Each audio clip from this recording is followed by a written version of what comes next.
कभी सोचा है कि Jinwoo, the godly MC from Solo Leveling, उसका बेटा कितना शक्तिशाली हो सकता है? मीट सुहो, जो अपने माँ बाप को खोकर एक आम स्टूडेंट बन गया बिना किसी अवेकन पावर्स के।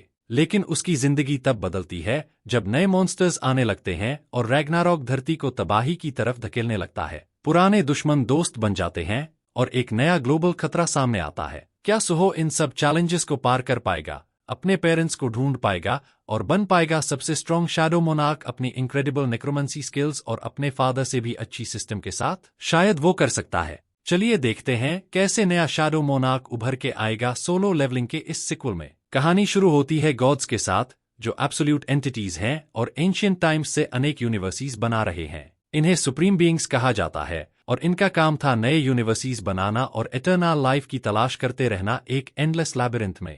इन्होंने आत्मा और यूनिवर्सल लॉज जैसी चीजें बनाई, लेकिन कुछ सुप्रीम बीइंग्स बोर हो गए और उन्होंने अपने क्रिएशंस को लड़ते हुए देखना शुरू किया। उनके लिए यह केओस और डिस्ट्रक्शन एक एंटरटेनमेंट था, चाहे इसका मतलब एंडलेस वॉर और डेथ रीबर्थ का मेज ही क्यों ना हो। लेकिन सब कुछ तब बदल गया जब एक सुप्रीम बीइंग को उसके ही क्रिएशन ने मार दिया। बाकी सुप्रीम बीइंग्स इस अनप्रेसिडेंटेड घटना से इंट्रिग्यूड होकर उस दुनिया को देखने के लिए इकट्ठा हुए जिसका मास्टर अब नहीं रहा था। उन्हें मौत से खुद कोई फर्क नहीं पड़ता था, लेकिन वो नए ओनरलेस पावर के लिए लालची थे। जो पहले इस पावर को क्लेम करेगा वो इसका नया मास्टर बनेगा। हमारी कहानी शुरू होती है एक हाई स्कूल क्लासरूम से, जहां सुहो अपने दोस्तों को एक्साइटेडली बता रहा होता है कि उसका selection Korea national university of arts में हो गया है। उसके दोस्त शॉक्ड हैं और यकीन नहीं कर पा रहे हैं। जब सुहो यह मोमेंट एंजॉय कर रहा होता है, तब एक दोस्त रोते हुए बोलता है कि उसको 1 साल रिपीट करना पड़ेगा और दूसरा दोस्त हैरान होता है कि सुहो जैसा इंसान इतने टॉप नॉच आर्ट स्कूल में कैसे सिलेक्ट हो गया अपनी स्किल्स के साथ। सुहो की खुशी तब कम हो जाती है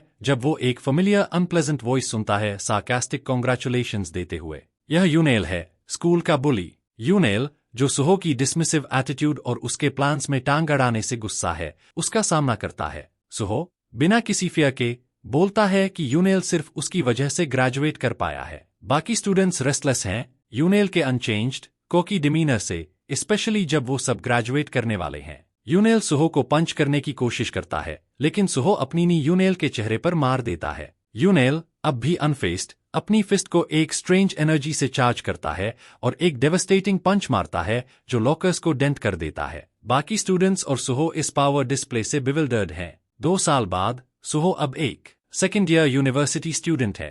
कैंपस पर वॉक करते हुए वो एक कमोशन नोटिस करता है। वर्कर्स एक स्ट्रेंज पोर्टल के आसपास हैं और इंस्ट्रक्टर अनाउंस कर रहा है कि सब लेसन्स एनेक्स बिल्डिंग में शिफ्ट हो गए हैं। पोर्टल की वजह से हंटर्स मॉन्स्टर्स को हैंडल कर रहे हैं जो पोर्टल से निकल रहे हैं। एक सूटेड आदमी पूछता है कि हंटर्स कितने देर से अंदर हैं और वर्कर रिप्लाई करता है कि अभी तक थोड़ा ज्यादा 8 घंटे हो गए हैं। गेट डिरैंक रेटेड है तो अच्छा चांस है कि हंटर्स जल्दी बाहर आ जाएंगे। सुहो शांति से खड़ा रहता है जब अनाउंसमेंट चलती रहती है और स्टूडेंट्स डिस्कस करते हैं स्कूल की पोटेंशियल डिस्ट्रक्शन के बारे में। वो काम रहता है, जानता है कि ऐसे गेट्स और उनके मॉन्स्टर्स का आना अनकॉमन नहीं है। 3 साल पहले ये पोर्टल्स, जिन्हें गेट्स कहा जाता है, हर जगह दिखने लगे, जो केओस क्रिएट करते हुए और अवेकेंड इंडिविजुअल्स के इमर्जेंस को लीड करते हुए। दुनिया लगभग परपेचुअल केओस में थी जब तक एक अवेकेंड गायोल ने हंटर एसोसिएशन सेटअप नहीं की और हंटर्स का रोल क्रिएट किया सिचुएशन को मैनेज करने के लिए।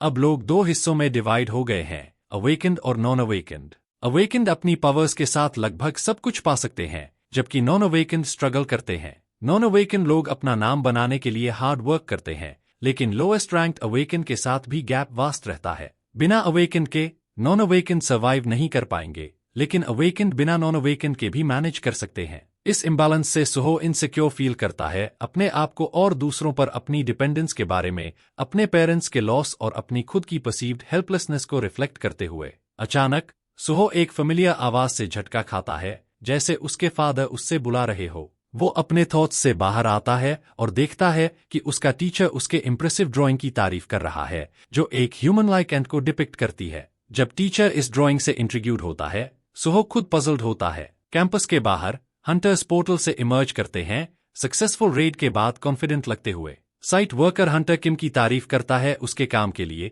लेकिन जल्दी ही किम सीवियर पेन एक्सपीरियंस करने लगता है एक वाउंड से जो एक नए टाइप के मॉन्स्टर ने इन्फ्लिक्टेड किया था। किम एक ग्रोटेस्क गॉब्लिन में ट्रांसफॉर्म हो जाता है, केओस और ब्लू फ्लेम्स स्प्रेड करते हुए जो दूसरों को भी मॉन्स्टर्स में बदल देता है। ट्रांसफॉर्म्ड किम दूसरों को अटैक और बाइट करने लगता है और मॉन्स्टर प्लेग फर्दर स्प्रेड करने लगता है। केओस की स्क्रीम्स बिल्डिंग के अंदर सुनी जा सकती हैं और स्टूडेंट्स रियलाइज करते हैं कि बाहर के लोग मॉन्स्टर्स में बदल गए हैं। सोहो एक ब्लू फ्लेम मॉन्स्टर को कैंपस की तरफ आते देखकर सबको भागने के लिए वार्न करता है। केओस में सोहो एक इंजर्ड स्टूडेंट को देखता है जो मूव नहीं कर पा रही होती और एक deep sense of helplessness feel करता है। वो एक मोमेंट के लिए फ्रीज हो जाता है लेकिन फिर डिसाइड करता है एक्ट करने का। सोहो एक फायर एक्सटिंग्विशर उठाता है और मॉन्स्टर के फेस पर मार देता है, अपने फादर के करेज को इमेजिन करते हुए और वैसे ही करते हुए। जैसे ही सोहो की रिजॉल्व इग्नाइट होती है, सिस्टम उससे नोटिफाई करता है एक secret quest titled courage of the week complete हो गया है।